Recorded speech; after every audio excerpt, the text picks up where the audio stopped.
سونے کی انگوٹھی بھی جو ہے نا وہ چھین لی جاتی ہے.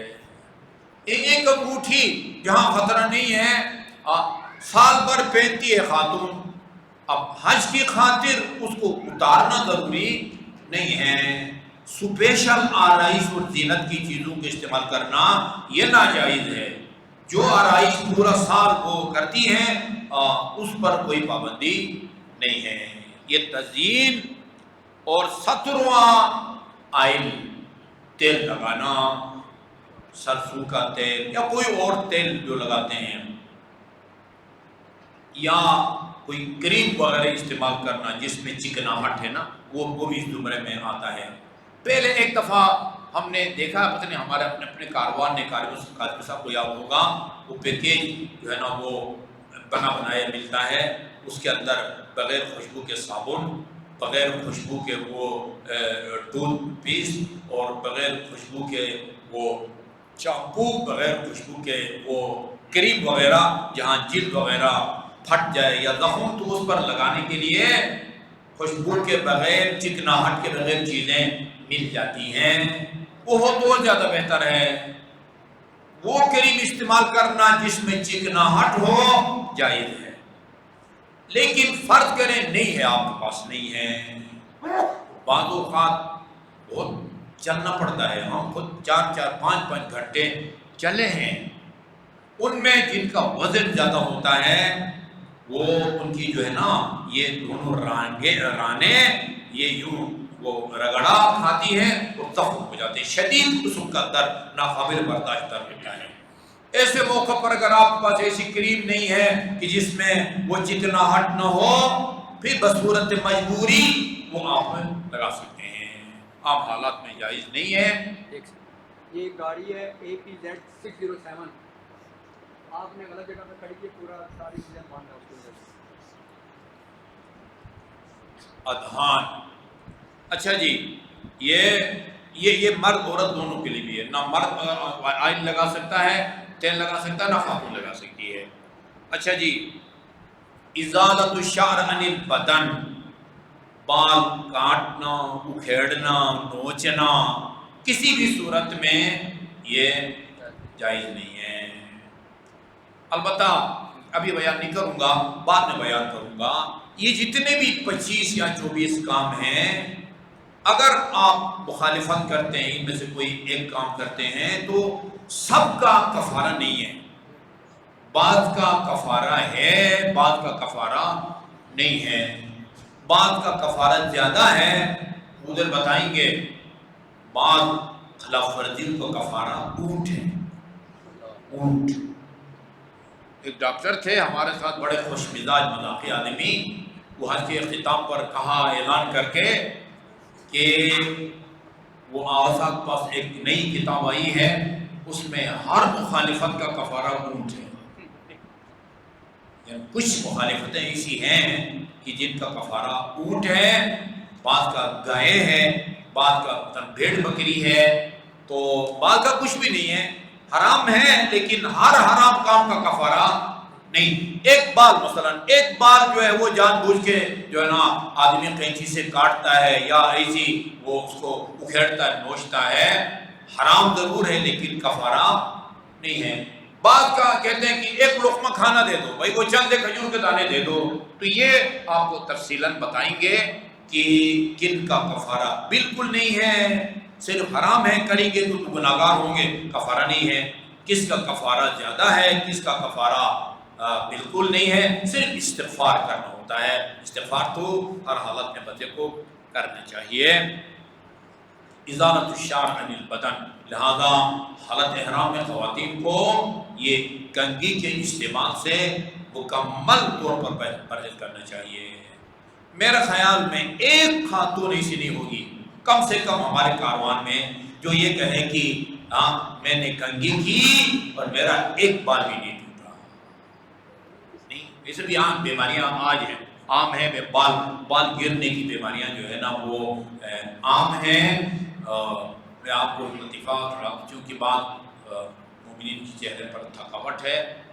وہ میری ایک بچی ابھی بہت چھوٹی تھی تو میں ادھر GN میں کرایہ پر رہتا تھا.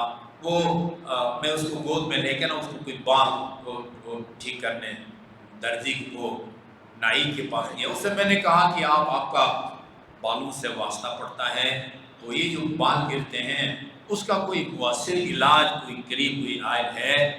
کہنے لگے صوفی جی یہ جو ہے نا لوگ ایسی باتیں بناتے ہیں لوگوں کو بیوقوف بناتے ہیں اس کا کوئی علاج نہیں ہے.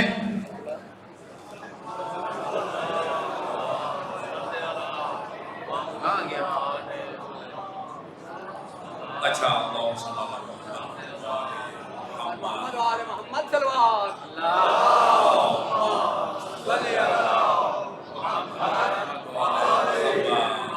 اچھا جی کہا اس کا کوئی علاج نہیں ہے. اگر علاج ہوتا تو سب سے پہلے آغا خان کراتا اس کے پاس سب سے زیادہ پیسہ ہے اور ہمارے سابق وزیر اعظم کا نام بھی لیا وہ نہیں لیتے ورنہ پھر ہمارا درس سیاسی ہو جائے گا. ٹھیک ہے جی یہ بال یعنی اگر کنگھی کریں گے اس کا مطلب یہ کہ جان بوجھ کے آپ بال گرا رہے ہیں یا نوچ رہے ہیں یا اکھاڑ رہے ہیں کیونکہ کنگھی کی صورت میں حتیٰ مرد جب وضو کرتا ہے اس میں بھی ایک آدھ بال جو ہے نا وہ گر جاتا ہے وہ ناگزیر ہے. ہم نے وضو تو کرنا ہی کرنا ہے. بے اختیار اگر ایک آدھ بال گرے وہاں بار بار یہ پوچھا جائے گا مجھے پتا ہے کہ وضو کر رہے تھے ایک آدھ بال گر گیا ہے. نہیں بے اختیار وضو کے دوران ایک آدھ بال گرتا ہے نہ گناہ ہے نہ اس کے لیے کوئی طلب مغفرت ہے. جان بوجھ کے یہ جتنے بھی 25 یا 24 کام ہیں وہ اس صورت میں حرام ہے یا بعض کا کفارہ ہے کہ جان بوجھ کے کریں. غلطی سے صابن لگائیں غلطی سے ناخن کاٹیں غلطی سے بھولے سے چھت والی گاڑی میں آپ سوار ہوں تو نہ وہ گناہ ہے نہ اس کا کوئی کفارہ ہے. ہاں مجبوری کے تحت آپ سوار ہوں جان بوجھ کے مجبوری کے تحت کیوں گورنمنٹ کی طرف سے بھائی آپ کی فلائٹ جو ہے نا اتنے بجے ہے مثلا ابھی تو یہ تو بات تصور نہیں ہے مثلا اگر یہیں سے ڈائریکٹ مدینے کی فلائٹ آپ کو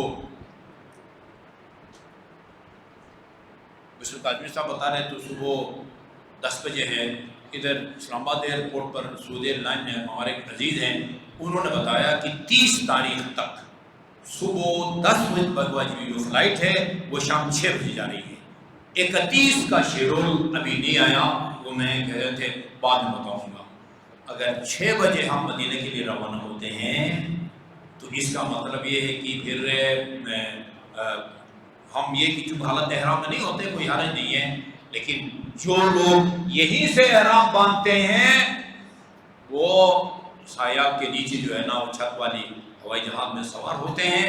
اگر مجبور ہوں آپ چھت والی گاڑی میں دن کو سوار ہونے پر تو پھر گناہگار نہیں ہے لیکن کفارہ دینا پڑے گا.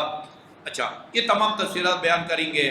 اچھا مردوں کے لیے سر کو چھپانا خواتین کے لیے نہیں. مرد سر نہیں چھپا سکتا اچھا دیکھیں سر چھپانے کے ذیل میں ایک مسئلہ پیش آئے گا آپ کو. آپ سے کوئی پوچھے جو کان ہے کان وہ سر کا حصہ ہے یا چہرے کا حصہ ہے؟ چہرے کا حصہ ہوتا تو وضو میں دھونا پڑتا. ایک کان کا حصہ سمجھا جاتا ہے. لہذا بعض کہتے ہیں علماء جس طرح اس کو توجہ سے سنیے جس طرح حالت احرام میں پورا سر چھپانا حرام ہے سر کا کچھ حصہ بھی چھپانا حرام ہے. جس طرح ٹوپی یا عمامہ پہن کے پورا سر کو چھپانا حرام ہے اسی طرح مثلا یوں کوئی کان کو چھپانا. جب آپ موبائل سنتے ہیں نا موبائل یہ کان چھپ جاتا ہے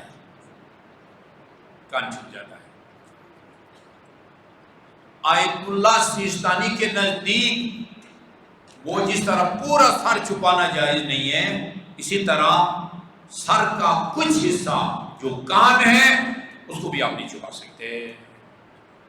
لہذا اگر حالت احرام میں آج اس سیستانی کے مقلدین کو موبائل سننا پڑتا ہے یا مائک آن کریں کان سے لگانا نہ پڑے، یا پھر کسی اور ایسے مجتہد کی طرف رجوع کریں، ان کا فتویٰ پر عمل کریں جو کان چھپانے کی اجازت دیتے ہیں، کان چھپانے کی اجازت دیتے ہیں۔ اچھا، ستر، چہرے کو چھپانا، یہ وہ حکم ہے جو خواتین کے ساتھ مخصوص ہے۔ حالت احرام میں خواتین چہرہ نہیں چھپا سکتی، چہرہ نہیں چھپا سکتی۔ اب یہ سر بات، خواتین نے چہرہ چھپایا ہوا ہے حالت احرام میں، اللہ کا حکم یہ ہے کہ سارا سال جو ہے نا تم میرے حکم کی تعمیل کی ہے، خدا تجھے اجر دے، چہرے کو چھپایا ہے، حج کے دوران جو ہے وہ چہرے کو اوپن رکھو۔ ہم کو اللہ تعالیٰ سے زیادہ غیرت مند بننے کی ضرورت نہیں ہے۔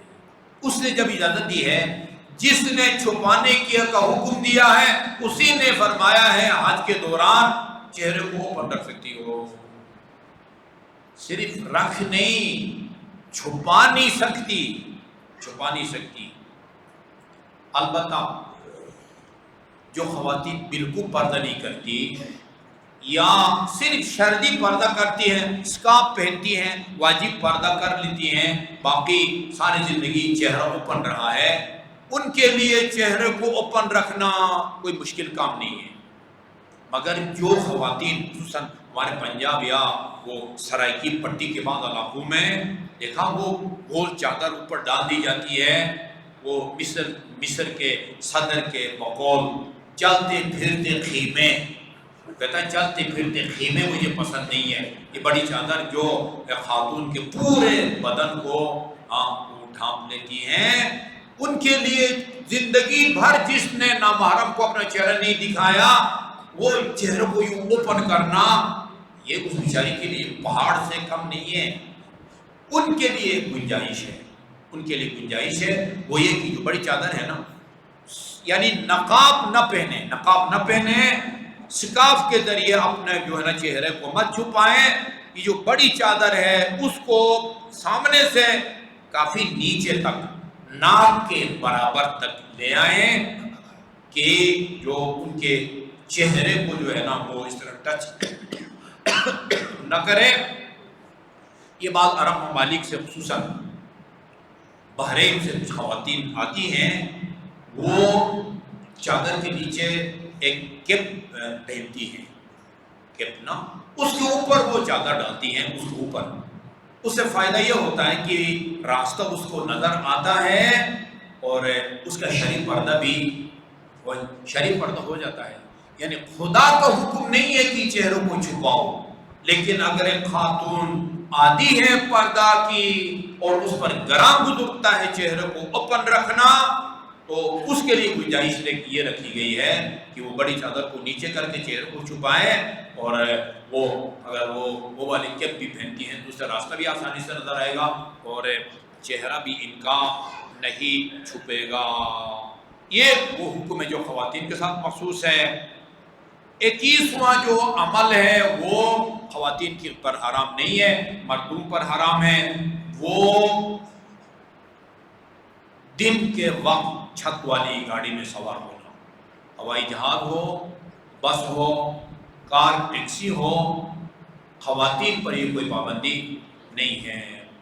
مرد کے لیے یہ بعض مجتہدین جیسے آیت اللہ خوئی مرحوم تھے، ابھی غالباً ہمارے پاکستان کے مجتہد آیت اللہ بشیر بھی، فیاض بھی غالباً، وہ تو کہتے ہیں رات کو بھی آپ چھت والی گاڑی میں سوار نہیں ہو سکتے، لیکن اکثریت جن مومنین کے تقلید میں ہیں، آیت اللہ سیستانی اور رہبر دونوں، وہ کہتے ہیں آپ رات کے وقت جو ہے وہ چھت والی گاڑی میں سوار ہو سکتے ہیں۔